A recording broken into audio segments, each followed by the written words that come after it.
All right, welcome to another episode of Real Talk with Real Men. I'm your host, Josh McGlon, as you can see on the shirt. We have a special show for you today. My co-host, Big Steady, is absent. He's got another engagement, but he told me to take the helm and make it do what it do. He said, "You got this." That's what he told me. So I got this. Special guest with me today, Mr. Dean Worsham. Much more than I would say a colleague. I think a friend, licensed professional counselor, gong master. I think that's one of the coolest things about you. Uh, MCU comics, Star Wars connoisseur. I think you appreciate my new tattoo here. Oh man, I love it. I love that is Yeah. awesome. So I'm part of a Star Wars group on Facebook. They got like 20, 30,000 people in it, and just posts random stuff. And I think it's supposed to be specifically on memes, but people go outside of that. And I posted this as soon as I got it, and I got like 4,000 likes, and it was pretty cool. Like they showed some good love on it. Of course, it was some people to Republic forever and all that. Just crazy people. But I'm like, rebellion. I'm a rebel. I've actually got these on the back of my truck. So my truck is a white Chevy Silverado, and it's got black rims on it and a little bit of red. So I decided to do it as a stormtrooper, but FN 2187. So I'm kind of taking a little of the stormtrooper look and throwing a little bit of red in there to show the rebel in me. So it's just kind of a fun fact about me and Star Wars.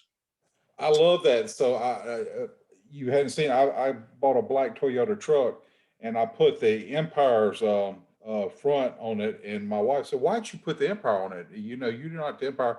I said, "Yeah, but we're the rebels that stole the Empire's vehicle." So I That's right. love it. That's right. Yeah, that's right.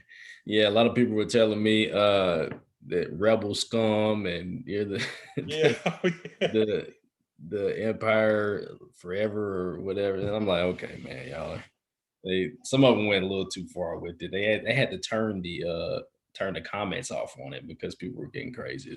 oh my gosh. But I would say probably 90% of it was positive, man. They're like, that's a killer tattoo. And I designed it myself with the Black Lives Matter in it, and I thought it was pretty cool. But Oh, yeah, that Josh, that's one of the coolest tattoos I've ever seen. Period. I I mean, appreciate that. I've seen a lot of ink, but that is awesome. I put thought into pretty much everything that I do. I don't just go get random stuff. Everything on this side, I design myself. Most of them I drew, and this one I designed on the computer, and the rest of them are just stuff that I kind of came up with. But well, with that being said, I'd like to go ahead and get into the show. First of all, I know who you are, but for those who don't know you and don't know what you do, please explain a little bit of your background and yourself and what it is that you do. Absolutely, and I'm so glad to be with you tonight on the podcast, um, and being here tonight, just talking with folks and sharing and talking about some of this stuff is quite important for us. But I'm like Josh said earlier, I'm a licensed professional counselor and a licensed marriage and family therapist in the state of Mississippi, and I've been doing this for about 20 plus years. And I was at Ole Miss for a long time. And then about 2016, 2017, I started in the community. And both experiences have been great. So I got to work with a lot of college kids, got to work with a whole lot of people from diverse backgrounds. Mhm. Um, and that's continued in the community. Um, one thing I'd like for everybody to know that when we talk about counseling, when we talk about coming to see like a mental health therapist, uh, that's for just normal folks going through tough times that Mhm. need a safe place to talk. This Exactly. is not where it feels like, okay, if I go somewhere that somebody's going to lock me up and put me Right. in a place, that's more abnormal psychology. This is just counseling, and this is a lot of times this is using a place that where you have a safe person that talks through something that is difficult, and sometimes we can talk to our family, sometimes we can talk to our friends, and sometimes that gets to be problematic. and we need a person that doesn't have a dog in the hunt, so to speak. That's And right. if we have that, maybe we can just work through it and we can find what we need. That's right. So that's all it is to it. And that's where I want you to know, if you've been struggling thinking about even making that decision to go see somebody, uh, just know if you do it, you're not crazy. In fact, it's one of the most normal, healthy things you can do. That's right. Yeah, for sure. I mean, I can personally say that, I've been to, I've seen you, I've seen a couple of other people, I've seen people from my marriage before, and I think it's a good thing for you to say, hey, I do need some help, because nobody gets through life by themselves. And like you said, it's not always comfortable, and it's not always good and easy to talk to family, because I mean, they're not gonna, sometimes they don't believe you, or sometimes, they won't empathize with you, just tell you, especially as men, we carry so much on our shoulders that it's very difficult for us to even, the stigma surrounding men and being tough and hard. I talked about this with my co-host last night, that it's difficult for men to come out and say that they have a problem or to say they need help. Recently I went through, I feel like it was a crisis myself, for a couple of weeks. I kind of felt like that I wasn't here. I felt like it was very tired. I was getting tired. I wasn't really doing a whole lot as far as physical labor goes, because I do have a construction company, but I was in the office a lot because of the snow and the rain, and I felt like I was just wasn't here, and Yeah, I yeah, just I kept telling my wife, I said, man, I don't know what I need a break, I need something, because and I got to the point where I couldn't do anything, like I physically couldn't get up and go to work sometimes, and if I did go, I didn't have enough to go through the whole day. And come to find out, it really was just, I wouldn't even get checked, because one of the signs of COVID is fatigue, and that was all yes, negative. There was nothing abnormal about it. No blood work was fine, urinalysis, everything was fine, but I was just tired. And that mental fatigue can bring down the body so heavily. And I finally put my foot down and said, I got to do this. My wife backed me up and said, hey, take some time. I'll take the kids for the weekend and do whatever. And I just spent time reflecting. I used to do, you taught me about this, about mindfulness, and I did a lot of meditation, and I kind of got away from that. And that's when I noticed some things just started getting overbearing. You kind of get busy with life and you forget the exercise, you forget to meditate, all your routine, it stopped. And when finally shut down, it's like, okay, let me get back to exercise. I kind of did what I wanted to do, but I didn't go overboard with anything.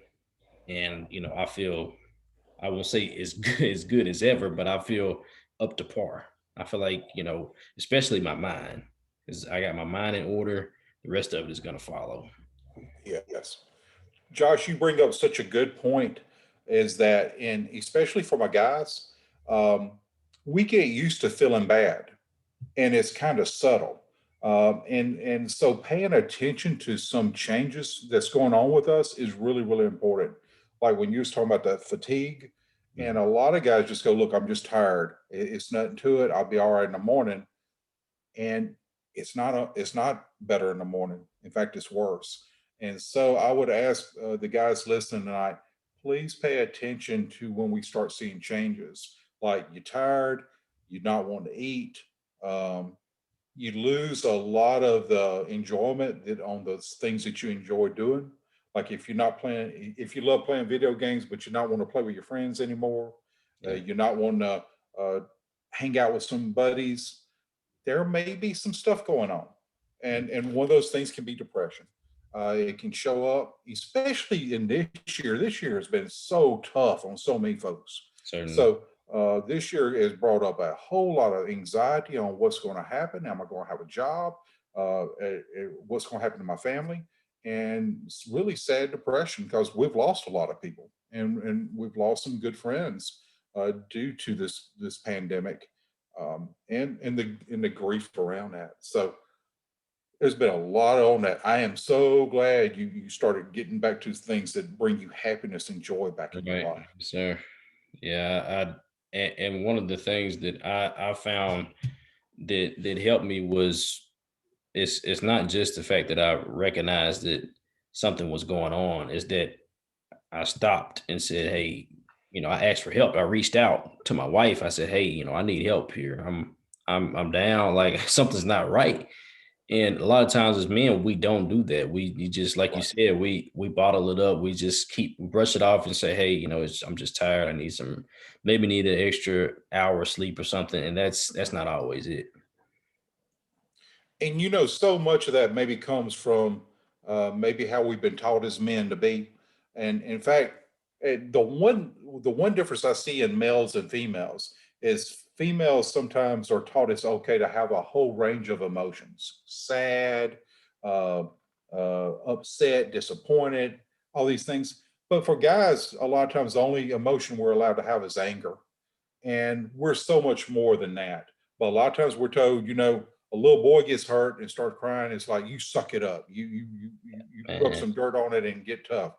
And I understand some of that, but we're a human being before we're a man first. And that's right. so being able to talk to somebody, being able to reach out to somebody, being able to do that and then take those action steps is one of the most manliest things I can think of.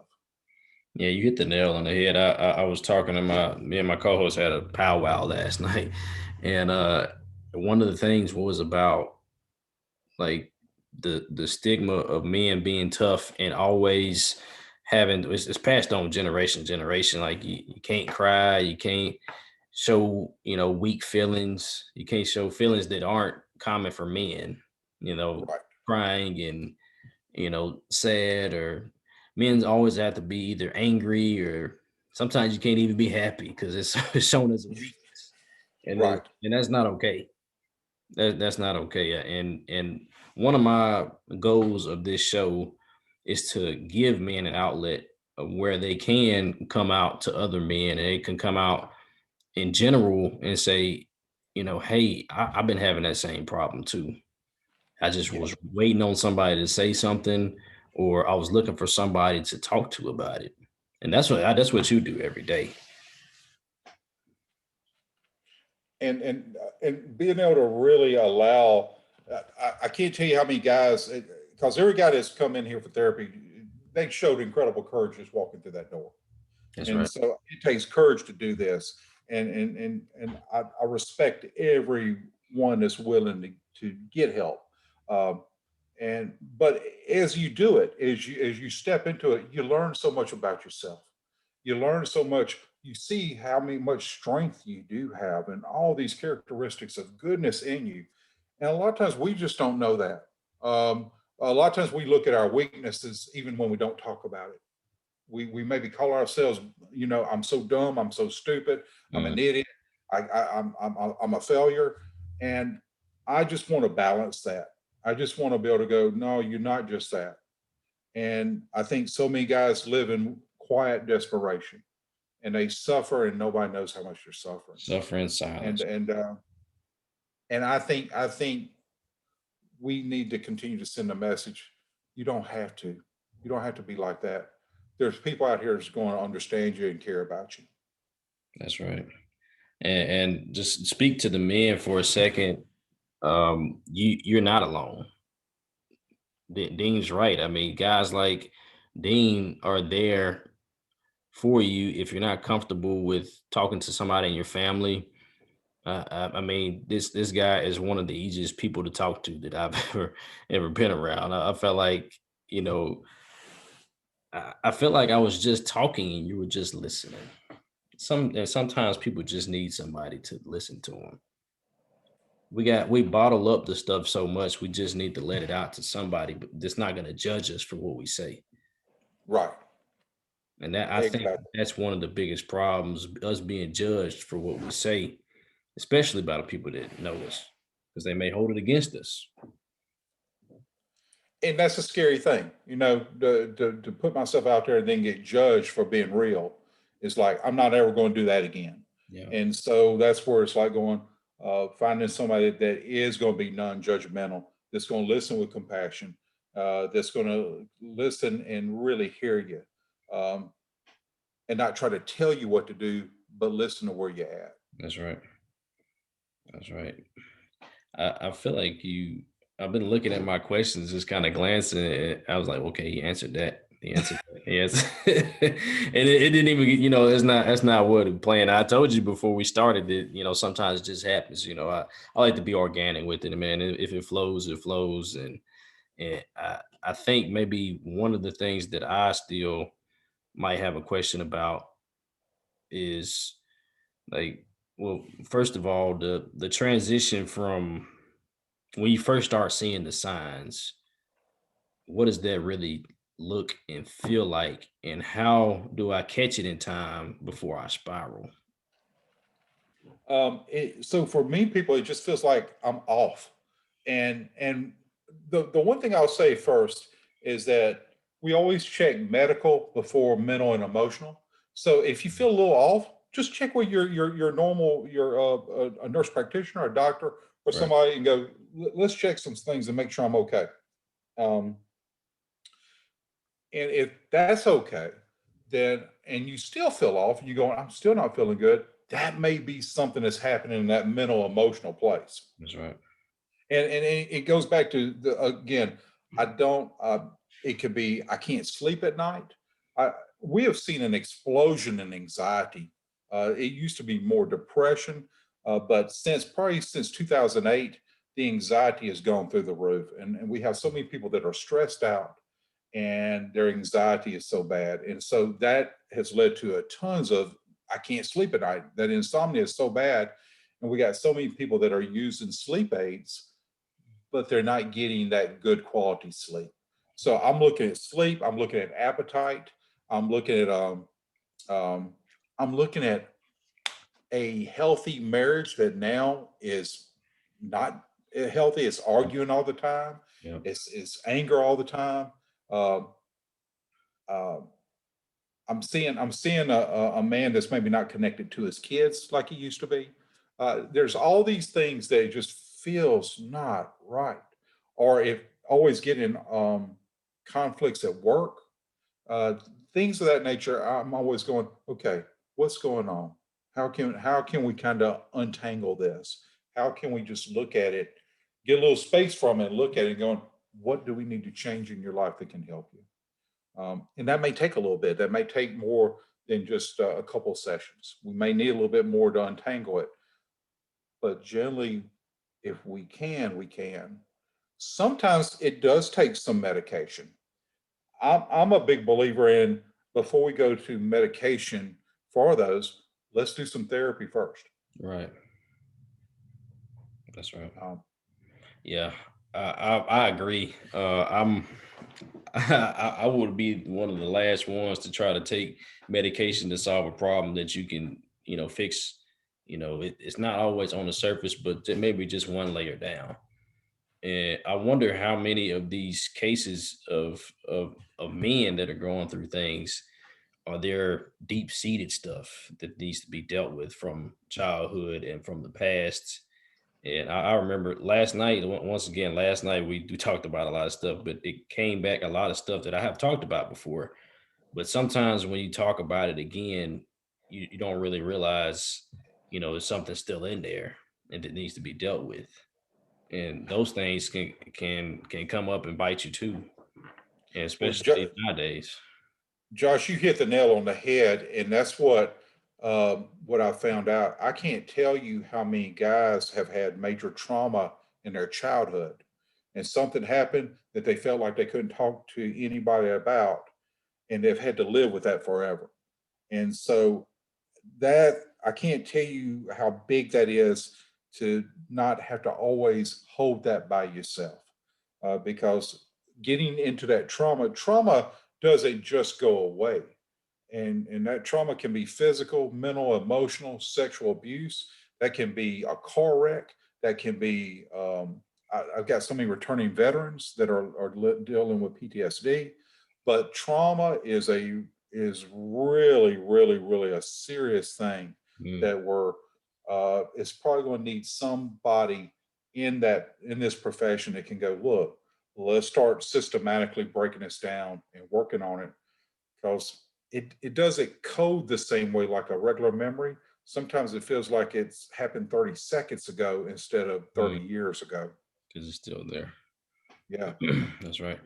And you brought up, you kind of triggered something that I thought of, because just the past year or so has been traumatic with COVID, and I mean, it's so many. It's not even COVID is just the biggest thing, the most present thing to everybody in the world.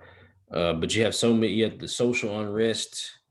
You got, and that's a big issue too. So it's a lot of stuff that has gone on just in this last year that probably could create a whole nother problem for people. What have you seen anything with have you seen some things with people now that is evident that this crisis is bringing up, some stuff? So this was like a year we rolled all these other things into it, and understand that we may be going through something, and then there may be a bigger story that we're all dealing with on top of that Yeah. that can influence all that. So uh, the everything that we saw that happened with George Floyd and Black Lives Matter had a profound impact on so many, and that it came boiling to the head as far as uh, racial injustice, feelings of this always happening and nothing ever being done about this. Yeah. And so, so much of that has come in as far as being, I'm ready to talk about this, that this happened. They're the old stories of this happened to my grandfather, this happened to my daddy, this Mm. happened to me. And so having that voice, having that place of talking about that has been healing in its way. um, Throw that on top of with that happening in the summer, and then dealing with uh, some politics that have really separated the country, Oh yeah. and really Oh yeah. made sides join. That has been super traumatic. Oh yeah.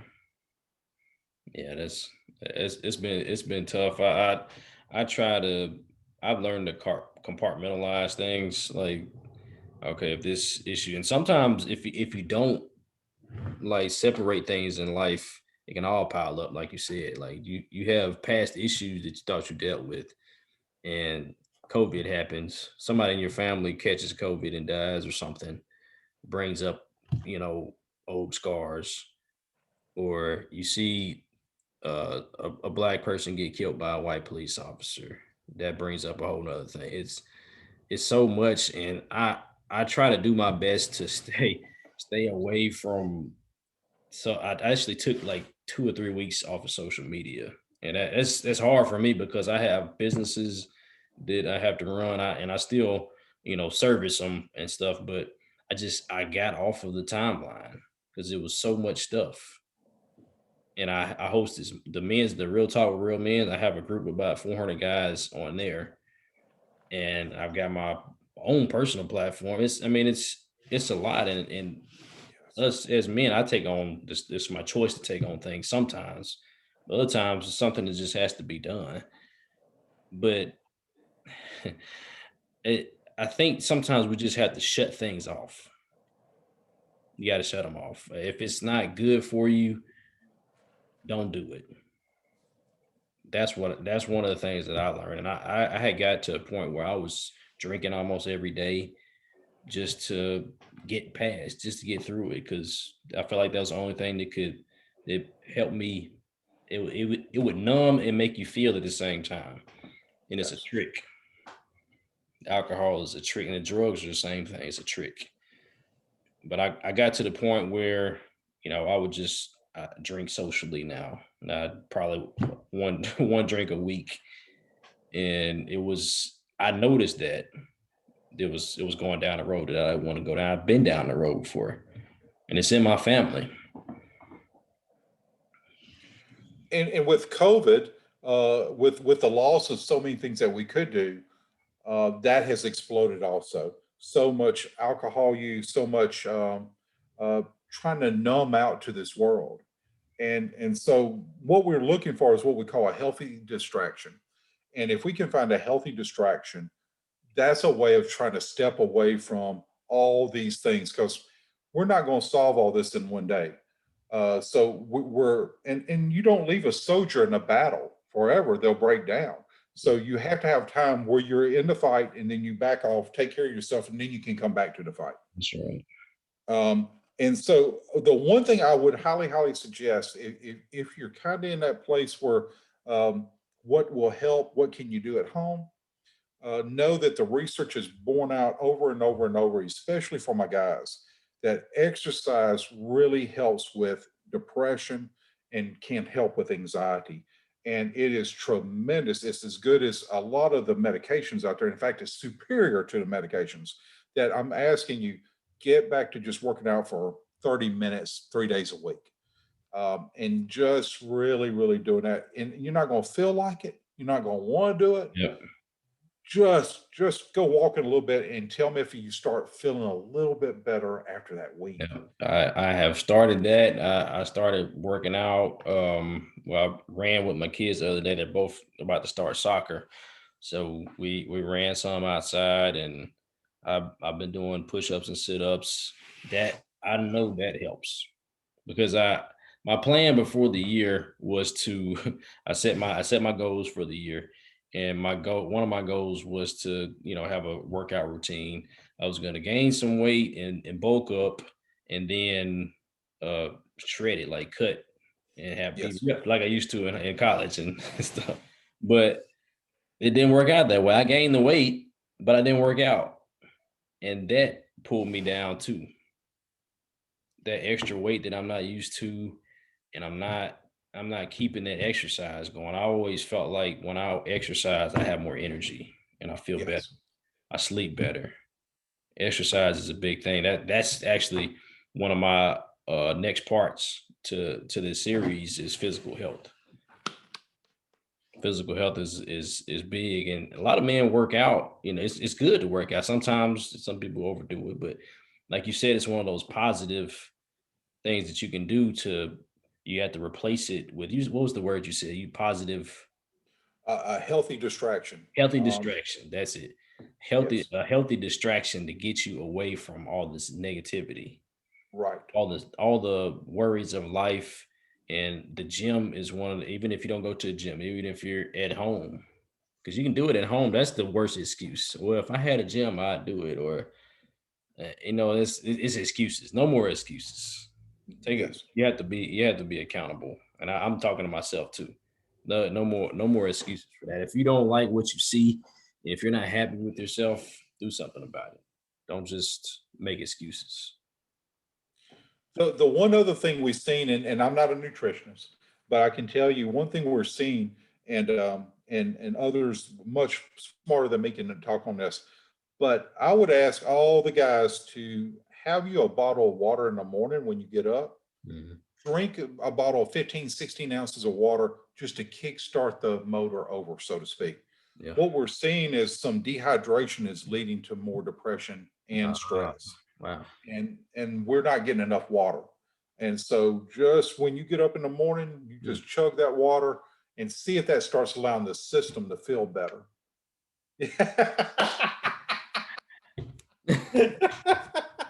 All better.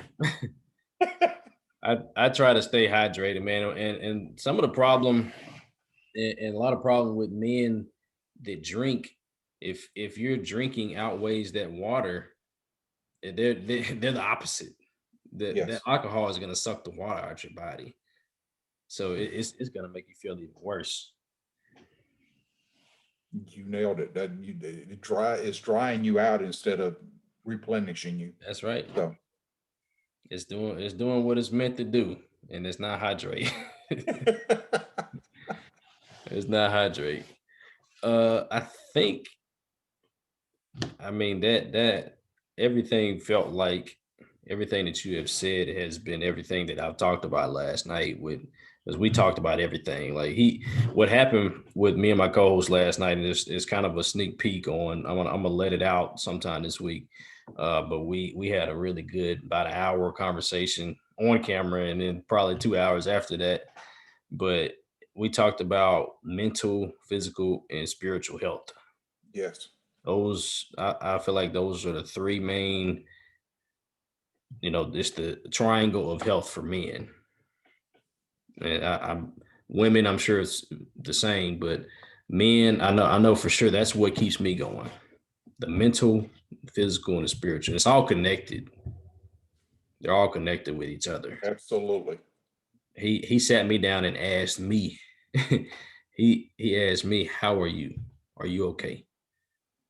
What's your level of, what do you feel like you are on 1 to 10 scale of mental and physical, spiritual health and all of that? And that it's so important today, especially like we said, all the stuff that's going on in the world.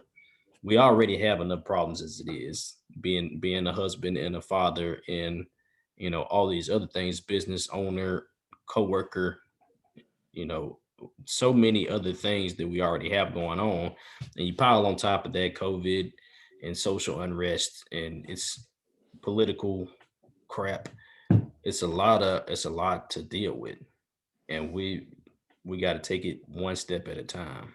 Yes. And that mind is the key. The mind is the key. Because if that's not running, nothing else is. That's right.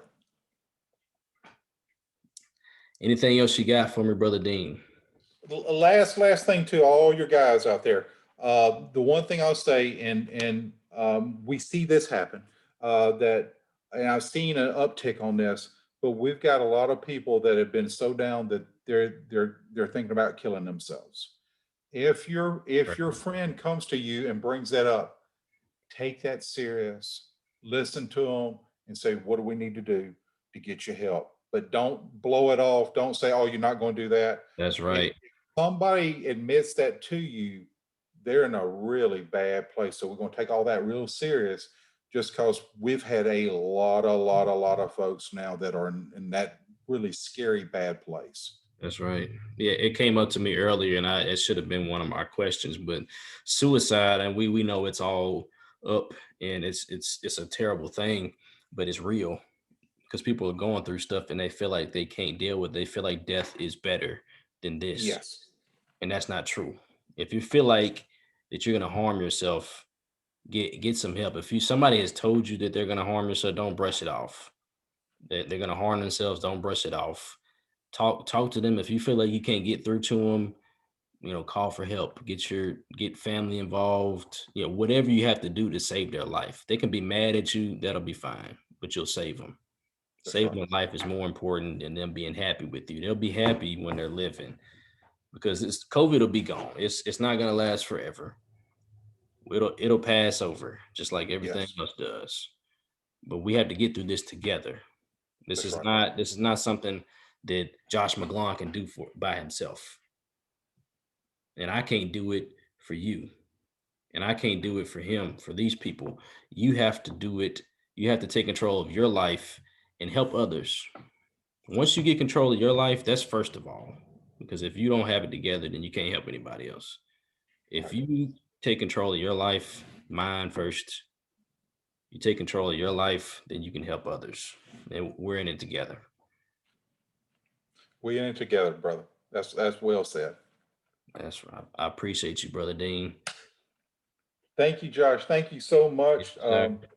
It was a pleasure and honor to be with you and be with everybody tonight. And uh, have a good rest of your week, man. Indeed, yes, sir. And I like to tell my people every time I get off, always remember, especially now, take care of yourself, take care of each other, and always keep it real. Peace. Peace.